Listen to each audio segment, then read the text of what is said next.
अस्सलाम वालेकुम एवरीवन, कैसे हैं सब। उम्मीद है कि सब खैरियत से होंगे। जैसा कि आप सब लोग सुन रहे हैं आजकल कि बहुत से लोगों को जो कनाडा है वो वीज़े दे रहा है 2023 से ही। आप बहुत सुना, बहुत से लोग हैं जो कनाडा आ रहे हैं, विज़िट पे आ रहे हैं। कुछ लोग पूरी उम्मीद हैं, कुछ ना उम्मीद हैं, मायूस हैं। तो यहाँ पे बहुत से मुल्कों से लोग आए, जिन पाकिस्तान से भी आए हैं बहुत से लोग और बाकी मुल्कों से भी। लेकिन आज मैं बात करना चाहती हूँ जो लोग बंगाल से आए हैं, बांग्लादेश से।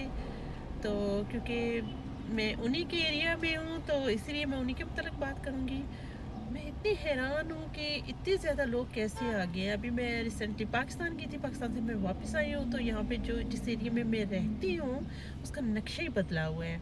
और अभी जो पिछले साल से कनाडा ने वीज़े ओपन किए थे तो बहुत ज़्यादा जो है वो न्यू लोग यहाँ पे आए हैं, इस मुल्क में आए हैं।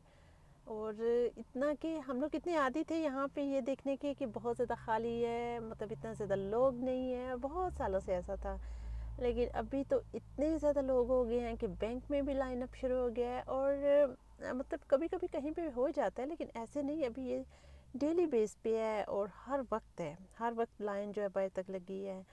और इसके अलावा लोग जो है ख़ास तौर पे इस एरिया में शाम में या आफ्टरनून में बाहर बैठना शुरू हो गए हैं, जो कि हमने पहले कभी यहाँ पे कनाडा में नहीं देखा था। यहाँ पे लोग अपने काम से काम रखते हैं। मेरे ख्याल में वो न्यू कमर्स है, अभी उनके पास जॉब्स नहीं है। तो बहुत से लोग शाम में वैसे भी वो सब इकट्ठे हो रहे हैं अपने एरिया में, अपने लोगों से मिल रहे हैं, तो इस वजह से बहुत सारा रश नज़र आना शुरू हो गया है।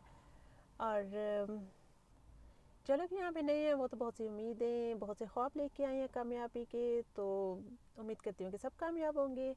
लेकिन जो लोग यहाँ पे पहले से रह रहे हैं उनमें से कुछ लोग तो खुश हैं और कुछ लोग इस चीज़ को लेके बहुत बोल रहे हैं कि यहाँ पे कनाडा ने अनदेखे ही ऐसे बहुत से बंदे जो है वो अपने मुल्क में लेके आए हैं। क्योंकि यहाँ पे जितना भी सिस्टम है, रिहाइश वगैरह या फिर बैंक या फिर और भी जितने भी दूसरे बिजनेस हैं, वो वही हैं जो पिछले सालों से चले आ रहे हैं। लेकिन उस पर एकदम से बहुत ज़्यादा लोगों का बोझ पड़ गया है।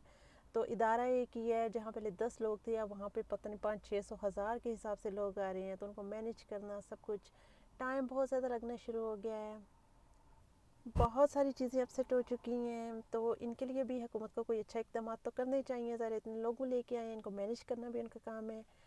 तो आजकल तो यहाँ पे बहुत ज़्यादा रश है, क्योंकि बहुत ज़्यादा लोग जितने भी नए आते हैं वो सब टोरंटो में रहना पसंद करते हैं। ओंटारियो मौसम के हिसाब से भी अच्छा है, यहाँ पे जॉब के भी बहुत ज़्यादा मौके हैं। लेकिन इतनी ज़्यादा आबादी जो आ रही है उनके लिए बहुत सी चीज़ें नई बनाने की ज़रूरत है, नए जॉब्स, नए मकान, बहुत सारी चीज़ें, क्योंकि सब कुछ वही पुराना चला आ रहा है। तो इस हिसाब से ये बहुत रश हो गया है, क्योंकि चीज़ें कम हो गई हैं और लोग ज़्यादा हो गए हैं। अब अगर ये जितने नए लोग हैं ये सेटल हो गए तो और इन्होंने अपने जॉब्स बिजनेस किए तो फिर तो मुल्क को फ़ायदा है। अगर ना किए, वेलफेयर पे चले गए, तो मुल्क का खाफा है। ये थी मेरी आज की वीडियो, इसको लाइक करते हैं और अपना बहुत सा ख्याल रखिएगा। मिलेंगे अगली किसी वीडियो में, तब तक के लिए अल्लाह हाफिज़।